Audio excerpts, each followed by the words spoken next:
یہ کہانی ہے ایک کتے کی جو بہت بھوکا تھا بیچارہ. وہ ادھر دوڑا مارا پھرا تو اس کو ایک ہڈی مل گئی آخر کار، جس کے ساتھ بوٹی بھی تھی تھوڑی. اس کو لے کے بھاگا. رستے میں ایک ندی آئی، اوپر سے گزرا. جب نیچے پانی میں دیکھا تو ایک اور کتا نظر آیا، اور اس کے منہ میں بھی چھوٹے گوشت کی ہڈی تھی. اس نے کہا اس کی بھی چھین لوں.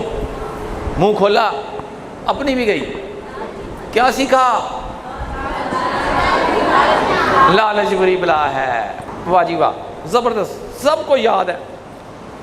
چلیں اب ایک اور کہانی سنتے ہیں. ایک محلے میں ایک لڑکی تھی آپ جیسی، اور بہت خدا خوف، بہت ٹالرنٹ، ساروں کو دعاؤں میں یاد رکھنے والی، سب کے لیے اچھا سوچنے والی. وہ اس نے کیا کیا ہوا تھا محلے میں، غریب سی تھی، غریب سی.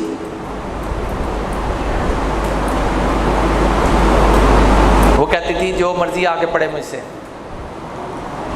اور جو مرضی دے دے، جو جتنی مرضی فیس دے، دینی ہے دے، نہیں دینی نہ دے. تو محلے کے جتنے بچے تھے غریبوں کے، وہ اس کے گھر میں پہنچ جاتے تھے. کچھ امیروں کے بھی پہنچ ہی جاتے تھے. اور گھر ٹوٹا پھوٹا تھا، پنکھا بھی نہیں تھا اس کے گھر میں، لیکن جذبہ بڑا اچھا تھا.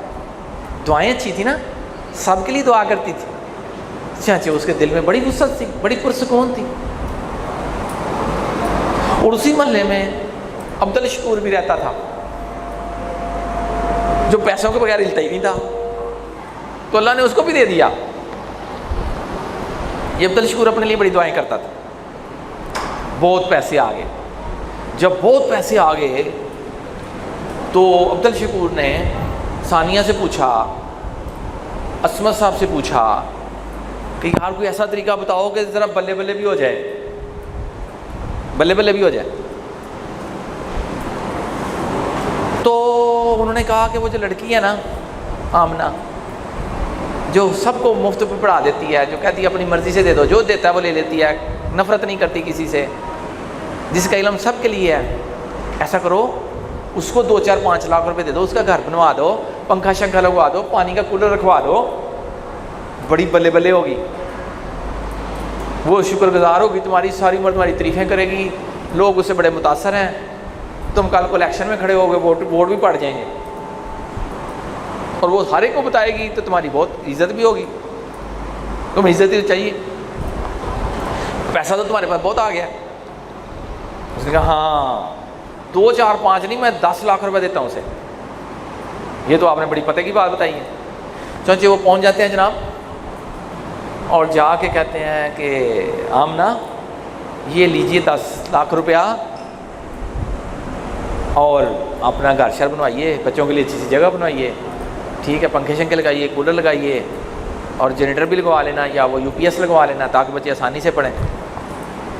تو آمنہ کہتی ہے اچھا جی رکھ دیں وہاں پہ، السلام علیکم. شکور کہتے ہیں کوئی عزت ہی کوئی نہیں، اس نے تو لفٹ ہی نہیں کرائی، نہ پانی پوچھا، نہ چاہ پوچھی، نہ شکر گزار ہوئی. کہتی اتنے رکھ جاؤ. وہ کہتے ہیں آمنہ 10 لاکھ روپے آئی. وہ کہتی ہاں جی شکریہ مہربانی، اتنے رکھ دو. اور ساتھ کیا کہتے ہیں، تہاڈا ہی معاملہ ہے. کیا کہتی ہیں، تہاڈا ہی معاملہ. یہ شکور صاحب اپنا سا منہ لے کے واپس آ جاتے ہیں. اس کہانی سے آپ نے کیا سیکھا ہے، ذرا یہ نکالیے اب، اور آپ نے لکھنا ہے، بولنا نہیں، اور میں آ کے چیک کروں گا کہ آپ نے کیا سیکھا ہے. کہانی ختم ہو گئی. جو اس میں سے کچھ سیکھ لے اور لکھ لے وہ ہاتھ کھڑا کرے تاکہ مجھے پتہ چلے کہ جی کس نے اس میں سے سبق سیکھ لیا. کچھ آپ نے کیا سیکھا؟ اس والا ہماری تعلیم کے معاملے میں کچھ کمی ہے، اور وہ کمی کیا ہے کہ ہم اپنی پڑھاتے ہوئے بچوں کی جو اعلیٰ ذہنی صلاحیتیں ان کی نشوونما نہیں کر پاتے. ہم بچوں کو لکیر کا فقیر بنا دیتے ہیں جب انہیں سوالوں کے جواب لکھ کے دیتے ہیں. اب میں نے جو کہانی سنائی تھی ان کا لیسن مختلف تھا، جو انہوں نے سیکھا ان کا مختلف تھا، ان کا مختلف تھا، ان کا مختلف تھا. کہانی اس لیے نہیں ہوتی کہ اس کا ایک ہی لیسن ہوگا، مورل لیسن، اخلاقی سبق. کہانی اس لیے ہوتی ہے کہ ہر کوئی اپنی زندگی کے حالات کے مطابق اس میں سے کوئی سبق سیکھے.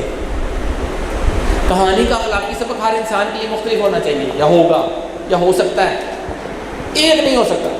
لیکن ہم سب نے کہا کیا، جب میں نے کہانی سنائی آپ کو کتے والی، ٹیچر نے لکھ دیا تھا نیچے اخلاقی سبق، لالچ بری بلا ہے. آنکھیں بند کر کے رات کو سوتے میں بھی ہم کو اٹھائے نا، ہاں جی کتے والی کہانی کا کیا اخلاقی سبق ہم نے کہا تھا. اس کا نتیجہ کیا ہے کہ ہمیں پرابلم سالونگ نہیں آتی، کیونکہ ہم نے کہانیوں میں سے جو سبق نکالے وہ خود کہانی میں سے سبق نکالنا اعلیٰ درجے کی ذہنی صلاحیت ہے. مضمون اگر ٹیچر لکھ کے دے دے گا تو بچے کیا بنیں گے؟ نوکر، لکیر کے فقیر. اور مضمون اگر بچہ خود لکھے گا تو کیا بنے گا؟ تھنکر بنے گا. جیسے مضمون ہمیشہ بچے سے خود لکھوائیے، سوالوں کے جواب سے خود لکھو، ہاں مشورے سے. چوتھی پانچویں کا بچہ ہے، تیسری کا بچہ رہتے ہیں، 4 بچے مل جاؤ، 3 بچے مل جاؤ، مل کے جواب لکھو، زبانی لکھ دو، زبانی بتا دو، میں لکھوا دیتی ہوں. ٹھیک ہے، ایک بینچ پہ بچے بیٹھے ہیں 3-4، ان کا جواب اور ہو سکتا ہے، تھوڑا سا مختلف ہو سکتا ہے، پچھلوں کا مختلف ہو سکتا ہے، اور پچھلوں کا اور تھوڑا سا مختلف ہو سکتا ہے، الفاظ کا فرق ہوگا، تھیم ایک ہی ہوگا. یہ چاہیے. ٹھیک ہے، مضمون بھی یہی ہے، مضمون کا تھیم بھی ہے. ہاں مارکس سے تھوڑے سے کام ہو جائے، لیکن بچے آپ کے بھی بزنس مین بنے گے، بچے بھی آپ کے سائنسداں بنے گے، بچے بھی آپ کی زندگی میں ترقی کریں گے. ہاں 8ویں 9ویں 10ویں جا کے لگوا لینا، 9ویں 10ویں. لیکن یہ جو کلاسز ہے نا 4تھی 5ویں 6ٹھی 7ویں، میں ان کے حوالے سے فی الحال صرف ایک ٹپ دے کے جا رہا ہوں آپ کو کہ سوالوں کے جواب نہیں آپ نے لکھانے. ہاں ہیلپ کریں مجھے. 4تھی 5ویں میں انہوں نے گروپ بنا کے جواب لکھیں.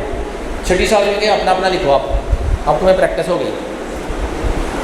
تو جب اپنا جواب لکھیں گے تو اعلیٰ ذہنی صلاحیت ہے. کون کون سی؟